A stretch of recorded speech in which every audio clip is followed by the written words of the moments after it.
I'm Tater. I play guitar with 10 years. I scream a lot. I am Jesse, and I play a microphone device. In a band called 10 Years. Yeah, there you go. And he has a mustache. Yeah, it's beautiful great. day, great. man. Great day. Great show. Good time. Yeah. I mean, it's like it ain't Tennessee, and it's a little warm. We're just getting warmed up on this summer festival thing, so they're always hot. Thank you. Mostly the burial part. No. I like the birth part of things. I like taking a nap. It is. It's doing great. We haven't had to go back to making pizzas and putting carpet in, so yeah, I'll take it. It's an amazing day job. Or night job, whatever you want to call it. Well, it was a day job today. Yeah. But a night job most days, if that makes sense.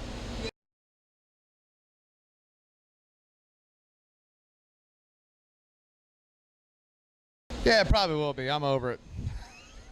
It's it. You guys should come out now. It's you should done. come to every show because we're probably not going to do it much longer. We're done. Toast. I hate so him. if you want to come see us, you should probably come out to a show. Yeah. I mean, and buy a shirt. You nailed it. And because I'm not doing it anymore. Yeah.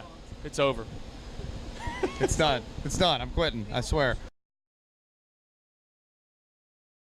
A lot of work, but you see instant results from what you want to get done. Like like even to making music videos and making records and to our beautiful little short bus over there. You don't have to go spend a major label money. You don't have to go spend $500,000 that you're never going to recoup. You can go record, like we recorded this record with our old drummer Brian, for a fraction of the cost of going to work with some slapdick like Howard Benson or Josh Abraham or any of the guys we worked with. It basically took our money and didn't even know what the band was or whatever. You know, not that I'm bitter about it. Not at all. Not at all. Not at all. But we work with somebody like Brian, who knows we've worked with, and I've played in a band with since 1998. And he's always been he's kind of always been the producer behind the curtain. So when we decided to get away from the majors, and Universal was great for the exposure to the country and the world, and they were good for us for a while, but then we realized that they, as a major company like that, they're looking at everything that's in the forefront and in the mainstream, and we just realized that at a certain point we didn't fit in with keeping up with that whole keeping up with the Joneses of the trends. It's like we just wanted to be us and fit in where we fit in organically and naturally. Well, they sign you and they sign you because you're this kind of way, you're this kind of band, and then they go, okay, that's not what's cool anymore. We want you guys to go sound like whatever bullshit's on the radio or whatever's hot for the moment, even though that will be gone in 2 months. You know, so they're not really in the thing of building career bands. They're in the thing of building, like, you know, it's like the vision was like beautiful. Like, well, we all know that's a hit, but you got to come out with a rock song first. They've been doing that since the 80s, you know, but they were dying. It was like the Titanic. And everybody's stealing music, nobody's buying it, so let's just put out the pop, basically. But the pros to having the whole again, DIY... not that I'm bitter. The DIY approach to things is that if you have an idea and you put your mind towards it, it's more work. It's more hands-on work. Like literally, like with our last music video we just did, I built all the background, stage props, all that stuff, really hands-on. But you get to see it come to fruition the way you planned on it in your mind, instead of like putting your faith in some person you've never met before. You talk to them on the phone, some ridiculous bloated budget, and you get there, and they've completely bastardized your idea, your concept, your treatment. And we went through the growing pains of that and realized, you know what, if we want it done right, let's just do it ourselves. And that's it. Most importantly, even though our subsidiary, Pale Horse Records, we're working with Megaforce Records also, and they are just the best. And they make all the things when we want to do this, okay, let's do that. They don't argue with, I mean, the biggest argument we had about the songs were 2 rock songs, not the single that's the ballad, that's the, you know, whatever that we know is going to make money, but it's not really building any artist integrity. They're like, no, we want you guys to develop a career. So Megaforce, with Pale Horse, it's been a... It's one of those things where you want to find a company that gets you for being you, and you build your business around your own thing instead of trying to fit a square peg down a round hole. And that's where we're at right now, which is exciting and refreshing and sort of rebirth into this whole thing. No, burial. We're done. We're done. We're not touring anymore. Come see us. Come see us now. He's got Bye. more questions. All right, He's got more sorry. questions. Buy Okay. a ticket. All right. One of those things, okay, here's a great example of how writing music works when it's amongst the musicians and everybody it's a very creative environment, is from song to song, one song can happen overnight and can be like Miscellanea was one of those songs that we went through a different phase, and then we completely decided to take a hard left and started the whole thing over, and it almost... Well, we kept the drums, though. So we written this song. This is an interesting thing to me, using Pro Tools as a creative tool, which a lot of bands don't. But keeping this, basically taking the guitar and bass riff away, keeping the drums, and then rewriting a guitar brand new riff song around it, where you would have never played the drums that way to that riff. It created a song like Miscellanea, which is like really a big pain in the ass to try to learn how to play that live, because it's against every tendency you have as a musician. No, it's supposed to. It's polyrhythmic. Right. Again, but as a four on the floor type dude, it's strange. Yeah, but with that song, it just kind of it happened. There was no struggle with it, and when you're writing a record, the way you should look back and pick your singles are the ones that stick out after the fact, and that one was one of those that happened overnight. And everyone was just like, wow, this sort of just came out of nowhere. And then on the opposite side of that, the title track from Birth to Burial, which will be the next single, was a painstaking, grueling process, because we knew the potential that it had, so we put more pressure on it to make it right.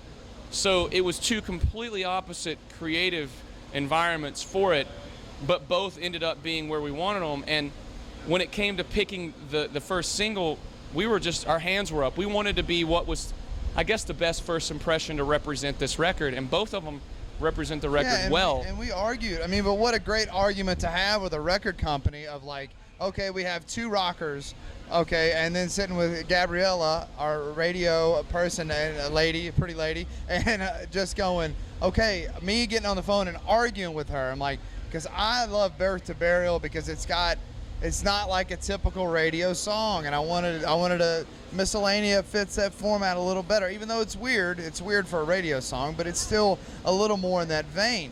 And her going, Tater, you got to give me this one first to get that one, basically, and us arguing and going, okay, I believe. She's like, basically, you're gonna piss everybody off if you do it the other way around. And I trust her, Gabriella, she's great. But we believed in both songs. It's what, just number 18.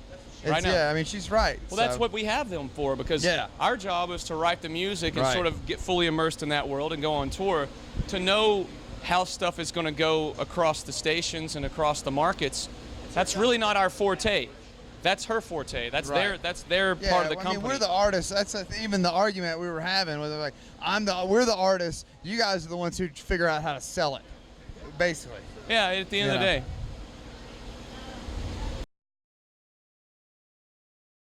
I mean, really, the band started out completely different. Where you guys at? I mean, I know that basically it's you guys. This is it. Me and J-Bones. This is it. I'm sorry. This is it.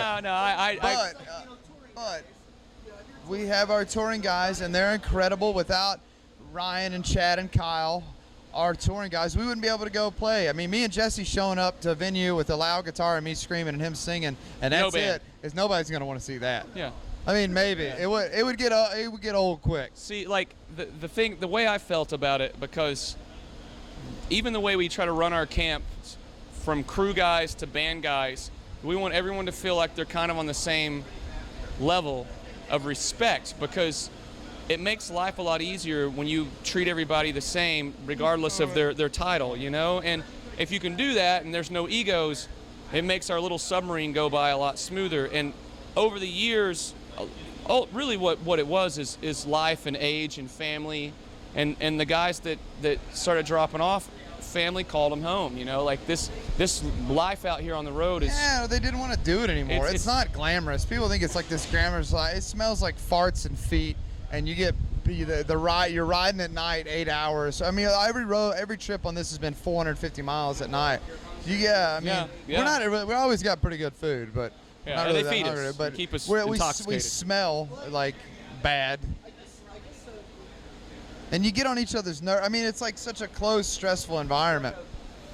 Well, I mean, even with on the if you look at the back of the liner notes and From Birth to Burial, we include everyone because Right. 10 years was and will be all of that, because these are all periods and phases, and we rely on every bit of that for our whole history of the band. You know, like there's no bad blood with anyone. Like, we go home and all the original guys live in the same hometown as us, and we're great friends, and everyone pops their heads in when we're working on new music. Yeah, we played a show. There's opinions. New Year's It's Eve. funny. There's a big collective opinion of everyone, and we Right. kind of just soak it all up and turn it into what it is. Yeah, I mean, we're friends with all the guys that come out and do shows sometimes. Nobody really wants to leave home, except, we just do it because, I don't know, we don't want to go back to making pizzas or doing carpet.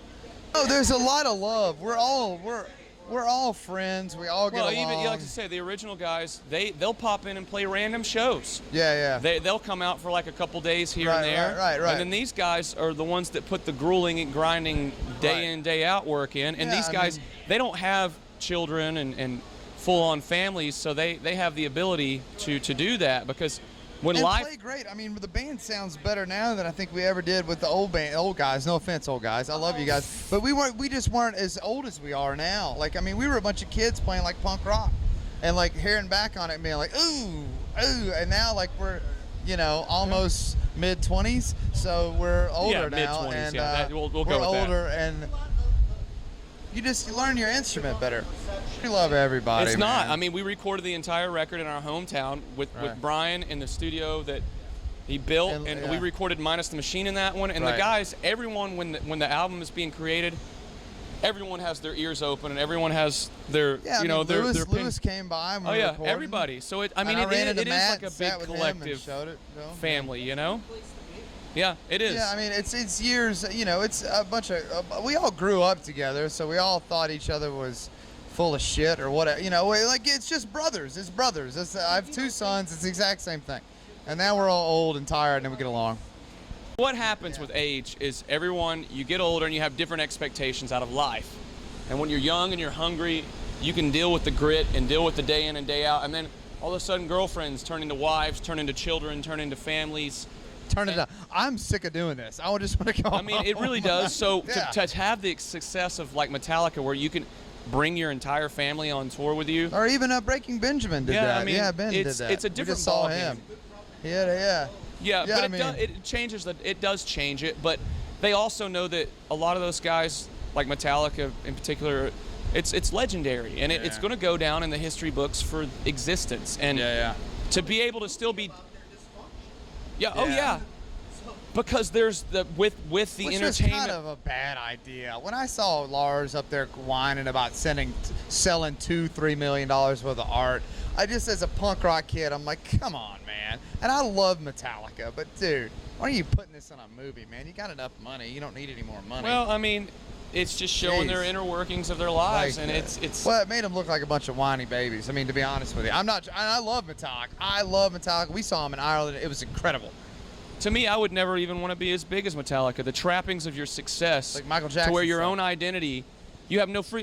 None of those guys can just go walk through the mall with 100% freedom. Someone's gonna, oh shit, that's Yeah, blah blah that blah, film. you know. And I would. We did that even backstage. He walked by me. I was like, oh my God, it's James Hetfield.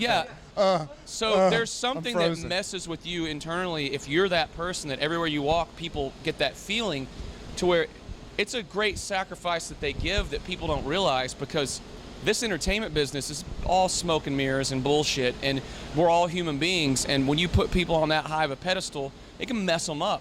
No wonder Bieber's fucked up. I mean, he's 12 years old. Yeah. He can land on any country on the planet, and everyone knows it's still Bieber. I mean, Michael Jackson turned into a white woman for a reason, you know? This business can really distort people's minds and identity, give your identity big time. crisis, 100%. Yeah. Especially if you got a bunch of yes men and women around Well, you. if you're telling that you. big, if you're that big You and can everyone buy makes people money. to say, sure, that's a good idea that you take this drug or that drug to put, what was he taking? Michael Jackson? Propofol. Yeah, Yeah. to put himself to sleep. Like, at some point, a doctor should be like, no, dog, you just need to stay up for a couple days and go to sleep naturally. You need to go to rehab. You need to go to rehab. There's a problem. But you don't, You because tell you 'em. get a commission. Yeah, you right. don't. No, you tell him. You tell him. Somebody tell him. I mean, you get fired, but you at least try it. Yeah. No, and Jesse would too. The right thing to do is to Jesse tell or- people this. I mean, that's the thing. We've been in a band. Some people need to hear no. Yeah, we've been in a band long enough. We'll call each other on our shit, you know. Even Yeah. though if the person doesn't want to hear it, we've had that before. Yeah, Where we, yeah. you know, we've had to call. But when you become things that and- famous, no one wants to stop the machine, because if you keep the You're machine making money moving, off of it. Yeah. it's a company. It's not just Michael Right. Jackson or Metallica or it's a Big massive money. company. Big money. A lot of vultures and sharks, leeches. Well, you got to start with the fundamentals. It's like a bar chord or anything. You got to start with the ollie. So I started with the ollie, and I remember being a kid, and I lived on a dead-end street. I'm sorry, And I'm yawning. I and don't feel like an ass. I feel like a dick. I'm tired. Coffee crash. There were 3 Jessies on one street, which is very rare. So That's there rare. was a big Jessie, I was a little Jessie, and there was a redheaded Jessie. Ginger Jesse. Ginger Jessie, big and little Jessie. That's funny. The Jessie trio. So I remember being Doo-wop young group. and having a little BMX bike and trying to take it off some sweet jumps that are dangerous and stuff. And I just racked myself and ran into trees, and it was just sloppy. And then I remember seeing Ginger Jessie, redheaded Jessie, flying down this dead-end road, hitting these ramps. It looked like he was ramping as high as God.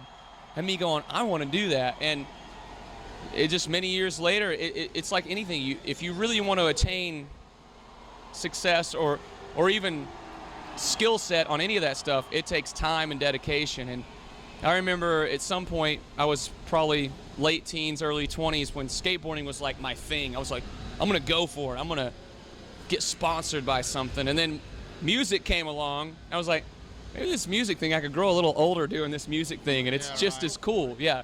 So I do this. Cooler. I do the skating thing to stay young at heart, but what I used to do and what I do now, the difference in doing a 12-stair handrail. You're in your mid-20s and you I'm don't in want my to get hurt. Yeah, early 20s. Early and 20s. I still do flip tricks off of loading docks and downstairs, but I used to go for the stuff you'd see in videos. And You got hurt a bunch of times. Get on stage. Yeah.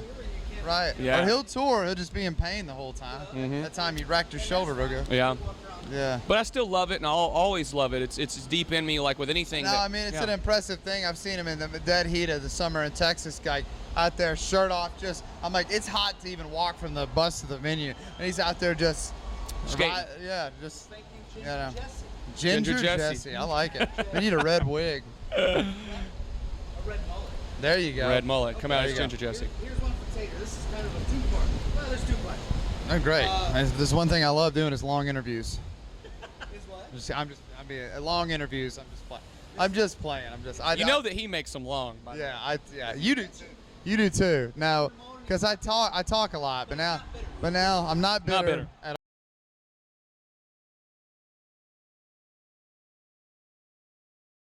Yes, I was. I wanted to. I mean, I still might make more money doing it.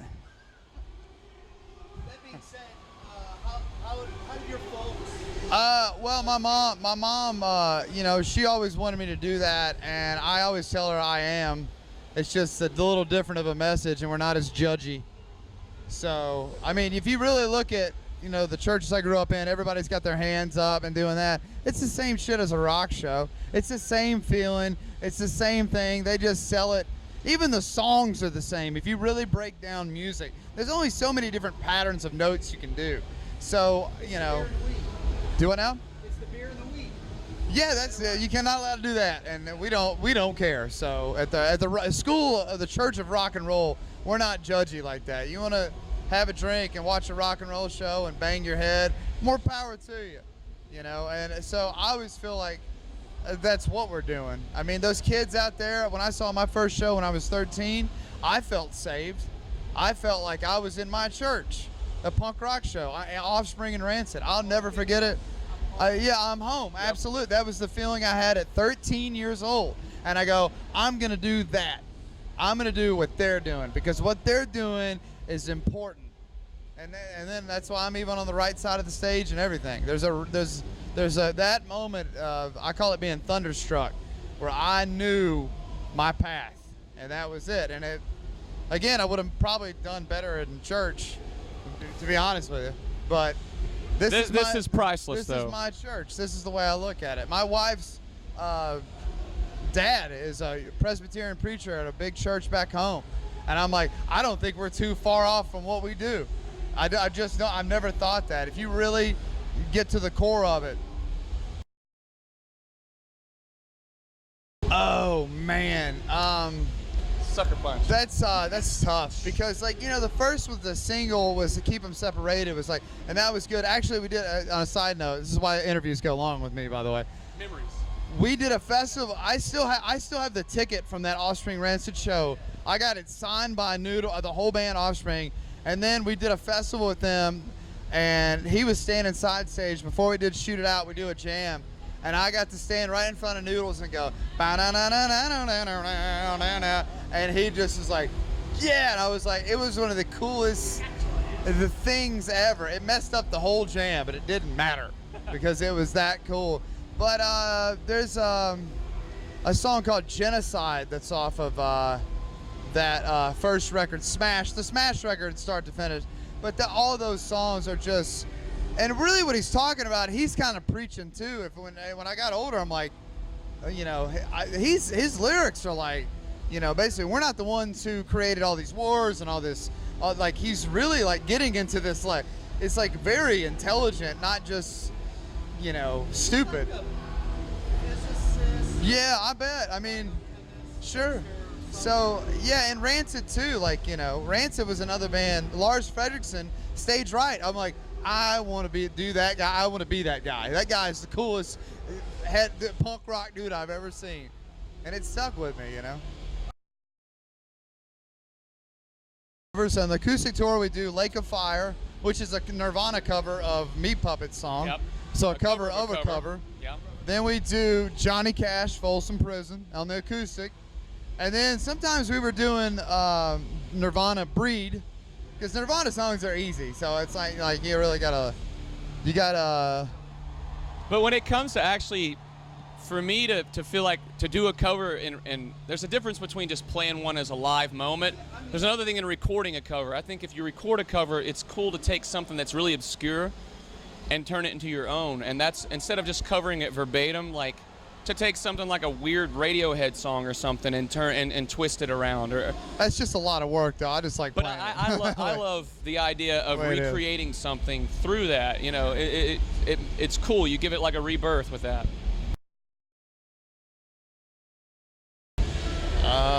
I don't know. That's an interesting question. The over-the-shoulder boulder holder. The pile driver. The reverse pile driver. The donkey punch. What is the diamond cutter? Diamond cutter. Yeah. Yeah. The dirty Sanchez. Yeah. I'll keep going. You mean start The naming? greedy pirate.